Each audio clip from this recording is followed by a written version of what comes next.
We all know that pop vocals sound amazing. They're super bright, right in your face, crystal clear. How do they do it? Let's talk about it.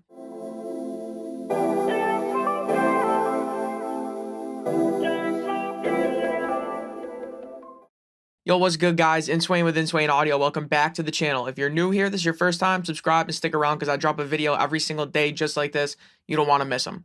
Anyways, today we're going to answer a question somebody had off of Reddit. They said, what are your favorite mixing techniques for getting smooth pop vocals?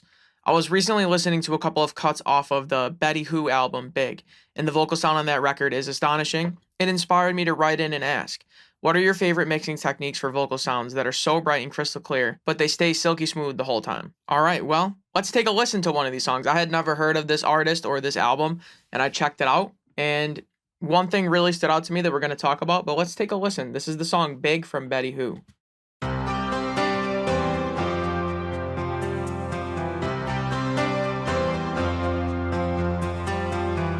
Little girl in a red and white dress sitting front row for picture day. Her mom spent all morning tying up her hair in a bow with just a touch of spray. All right, so far, some little side notes are it sounds like the vocals recorded really close to the microphone. That is the biggest tip, is record it to where it sounds good. Record close to the microphone, get that clean presence. This is also a very saturated vocal, so that's another thing. But there's another thing I want to point out, even more prevalent. Let's listen. Skip ahead a little bit.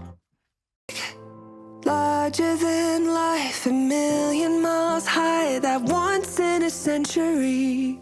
Big, if legends are loud and built to stand out, guess that's who I'm meant to be. Do you notice what tool they're utilizing mostly on this vocal?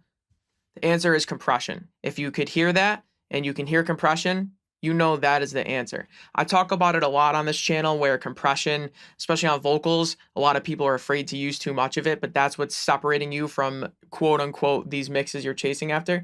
And this mix right here is a perfect example. These vocals are extremely compressed. Like however much compression you think you should be doing, they're doing twice as much. Like really listen to this vocal, listen to how close it sounds. And I'm going to point out some things that might help you hear the compression, because if you can't hear compression, I get it, it's super hard. I'm going to point out some things that are going to tune your ears into it and hopefully help you to hear this compression better. So take a listen and listen firstly how close the vocal feels to the microphone, your ears, wherever.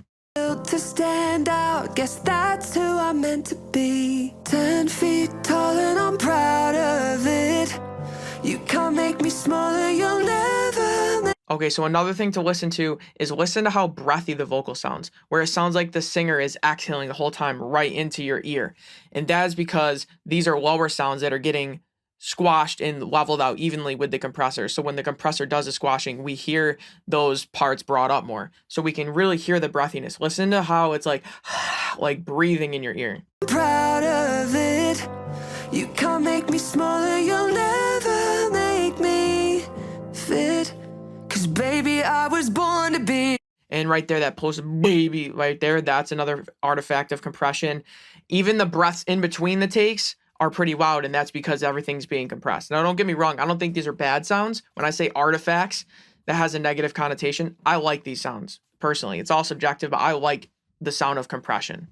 Let's take another listen. Listen to the consonances and the clickiness of the syllables. Stand out, guess that's who I'm meant to be. Meant to be. It almost sounds like beatboxing. That's another sign of heavy compression. 10 feet tall and I'm proud of it. You can't make me smaller, you'll never make me fit. 'Cause baby, I was born to be. Baby, I was born to be. You hear how it's like snapping like that? That's because normally those would be much louder than the other parts, but because everything's being compressed and the dynamic range is being reduced, and the way the attack and release are shaping the envelope of the sound, all these things are making it to where they sound louder and clicky because they're kind of sneaking through the attack, but everything is really leveled out. So it's like almost like an illusion to your ears where it sounds louder, but it's really not. The whole signal's pretty flatlined, and that is compression. So that right there is probably the biggest tip for pop, any style of modern like rap vocals, is you're probably not doing enough compression. This vocal probably has like 40 decibels of gain reduction from tracking to mixing to bus mixing, group mixing, mix bus processing, mastering. This vocal has so much compression on it, and that's how you get this sound. And that's not just this song, that's most pop songs, especially modern pop, modern rap especially. It's the new sound. So if you want to sound modern like pop or any of these genres, like these types of vocals, you got to compress more. Multi-band compression can help, traditional compression, upward compression, parallel compression. There's so many ways you can do it in combinations, and that's all a case-by-case basis and what you prefer, but the answer is compression. There is no like crazy tricks or secret magic that anybody has that you don't. It just comes down to knowing the fundamentals, having a good ear, a good taste, getting a good recording of a good performance, and then just using lots and lots of compression. And if you don't believe me, I just pointed out to hear the compression. Listen to this in other songs. Look up other pop songs, other rap songs, modern style, of course. And you'll start to notice these compression artifacts all over. And that's because vocals are being heavily compressed. That was one of the biggest things I learned that took my mixes from one level to the next is I need to compress more. The more I started compressing, the better my mixes turned out. And of course, you can over compress. You can do too much to where it's distasteful, of course. But it's probably a further away line than you think, and you can push more compression than you think. So there you have it, guys.